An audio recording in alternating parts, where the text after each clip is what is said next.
பெரியவா தொடிகளே நல்லது நடக்கும், நல்லது மட்டுமே நடக்கும். இன்னைக்கு ஒவ்வொருத்தருமே சம்பாதிக்கிறவங்க சம்பாதிக்காதவங்க எல்லாருமே செல்வத்தை ஈர்க்கக்கூடியவங்களா, பணத்தை ஈர்க்கக்கூடியவங்களா மாறுறதுக்கு என்ன வழி அப்படிங்கிறது தான் ரொம்ப எளிமையாக பார்க்க போகிறோம். எல்லாருக்குமே பணம் சேர்க்கணும், பணம் சம்பாதிக்கணும், நம்ம வீட்டில் நிறைய நகைகள் இருக்கணும் அப்படிங்கிற ஆசைகள் இருக்கும் இல்லையா?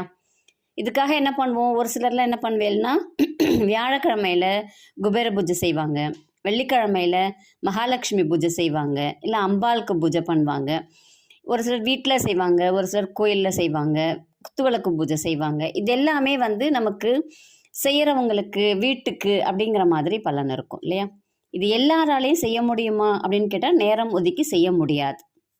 நான் சொல்கிறது இன்னைக்கு ரொம்ப எளிமையான வழி, எல்லாருமே வீட்டில் செய்யக்கூடியது. மாதத்தில் ஒரே ஒரு நாள் மட்டும் நீங்கள் வெள்ளிக்கிழமையில் மகாலட்சுமிக்கு பூஜை செஞ்சுருங்க.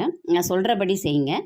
மீதி நாள் எல்லாமே தினமும் நீங்கள் உங்கள் மனசுக்குள்ளார நான் சொல்ல போகிற மந்திரத்தை மட்டும் சேன் பண்ணிக்கிட்டே இருங்க. ஒவ்வொருத்தருமே செல்வத்தை ஈர்க்கக்கூடிய போசனாக மாறிடுவோம். நம்ம ஈர்க்க ஆரம்பிச்சிட்டோம் அப்படின்னாலே நம்ம வீட்டில் செல்வம் தங்க ஆரம்பிக்கும், நகைகள் தங்க ஆரம்பிக்கும். நான் ஒருத்தர் மட்டும் செய்யறது அப்படின்னு நான் சொல்ல வீட்டில் சின்ன குழந்தையிலேருந்து பெரியவங்க வரைக்கும் இதை சொல்லிக்கிட்டே இருக்கலாம். ரொம்ப எளிமையான மந்திரம். நீங்கள் ஒரு நாள் செய்யறது என்ன பூஜை அப்படிங்கிறது மட்டும் சொல்லிடுறேன். நீங்கள் மகாலட்சுமி படம் வச்சுருந்தா மகாலட்சுமி படம் வச்சுக்கோங்க. இல்லை அப்படின்னாக்கா குத்து விளக்கு வச்சு குத்து விளக்க மகாலட்சுமியாக நினச்சிக்கோங்க.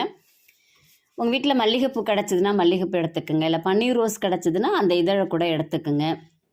இல்லை எங்களுக்கிட்ட அதெல்லாம் இல்லை அப்படின்னாக்கா வீட்டில் அரிசி இருக்கும், மஞ்சள் கலந்து அக்ஷதையாக எடுத்துக்கோங்க. எடுத்துக்கிட்டு இப்போ நம்ம சொல்ல போகிற மந்திரத்தை மட்டும் ஒவ்வொரு மந்திரத்தையும் 11 முறை சொல்ல போகிறோம்.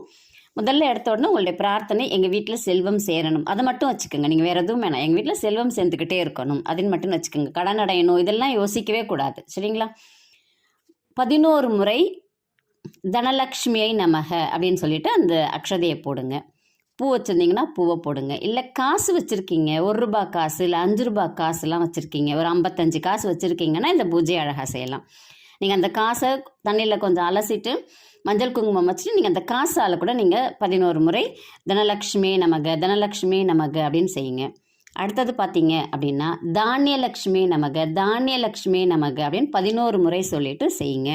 அடுத்தது சௌபாகியலக்ஷ்மி நமக சௌபாகியலக்ஷ்மி நமக அப்படின்னு 11 முறை சொல்லிட்டு போடுங்க. அடுத்து பாக்யலக்ஷ்மி நமக பாக்யலக்ஷ்மி நமக அப்படின்னு சொல்லிட்டு போடுங்க.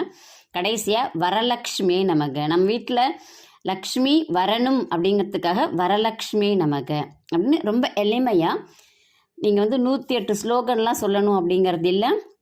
இந்த 5 லக்ஷ்மியை நீங்கள் மனதார வேண்டிக்கிட்டு நீங்கள் 11 முறை சொல்லிவிட்டு உங்கள் வீட்டில் என்ன நெய்வேத்தியம் வைக்க முடியுமோ, இல்லையா ஒரு காஞ்ச திராட்சை, இல்லையா மாதுளம்பழம் முத்துக்கள் வச்சு படைங்க. மாதத்தில் ஒரு நாள் வெள்ளிக்கிழமை செய்யுங்க. காலையிலையோ இல்லை சாயந்தரமோ உங்களால் எப்போ முடியுமோ நீங்கள் செய்யுங்க. மீதி நாள் எல்லாமே நீங்கள் என்ன செய்கிறீங்கன்னா உங்கள் மனசுக்குள்ளார தனலக்ஷ்மி நமக தனலக்ஷ்மி நமக எங்கேருந்து வேணாலும் நீங்கள் சொல்லுங்கள். இங்கே உட்காந்து சொல்லணும், அங்கே உட்காந்து சொல்லணும், ஆஃபீஸ்லேருந்து சொல்லுங்கள், பஸ்ஸில் இருக்கீங்களா சொல்லுங்கள், 11 முறை சொல்லுங்கள். இல்லை உங்களால் எவ்வளோ முடியுமோ இந்த 5 மந்திரத்தை மட்டும் நீங்கள் சொல்லிக்கிட்டே இருங்க. வீட்டில் இருக்கிற அத்தனை பேருமே செல்வத்தை ஈர்க்கக்கூடியவங்களாக மாறிடுவோம். நம்மளால் 108 சொல்ல முடியாது, அதுக்கு ஈக்குவலாக இந்த 5 மந்திரத்தை சொல்லப்படுது. ரொம்ப எளிமையான வழி, எல்லாருமே சொல்லுங்கள். சின்ன பிள்ளைங்கள்லேருந்து பெரியவங்க வரைக்கும் எல்லாரையுமே சொல்ல வைங்க. நம்பிக்கையோடு செய்யுங்க, எல்லாமே நல்லதாகவே நடக்கும். நன்றி. உங்களுக்கு ஜாதகம் பார்க்கணும், மலர் மருத்துவம் கற்றுக்கொள்ளணும் அப்படின்னா இந்த பதிவில் வரக்கூடிய எண்ணுக்கு தொடர்பு கொள்ளுங்கள். நன்றி, வணக்கம், நல்லதே நடக்கும்.